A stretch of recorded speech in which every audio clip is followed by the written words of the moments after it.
It's National Learn How to Homebrew Day, so I'm going to take you through a quick brew day. I start out with RO water. I will link the recipe in the description below so you guys can add and adjust for your own water as necessary. For this one, the grist is pale malt, so I used RAR 2-row, Vienna malt, caramel 40, and Carapils.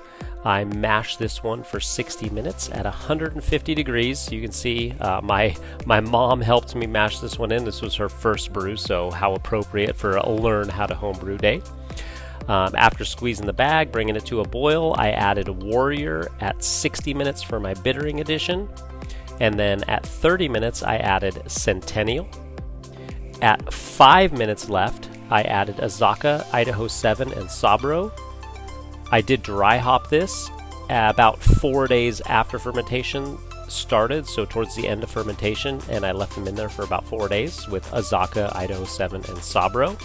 I fermented this one with California ale yeast, White Labs WLP 001. I fermented it for 65 for 7 days, and then bumped it up to 72 for the last 3 days. It cleared up fantastically. I did add gelatin when I racked it to a keg, and here you can see a beautiful crystal clear finished product.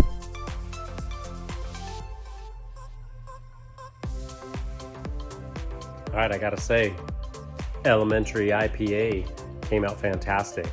So when I was dry hopping this one, when I started tasting it after I had dry hopped it, before fermentation was over, this one was really tasting like super juicy.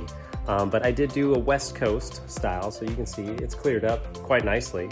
I did do a West Coast style, so I wasn't going for like the juicy Nipa. It's really mellowed out quite a bit. It's got nice citrus kind of pineapple aroma, and a little bit of flavor. Definitely has a little bit of bitterness in there as well too. So really came out overall very good. So I highly recommend trying out this recipe. I will post it in the description below if anyone wants to try it out. So cheers and be hoppy.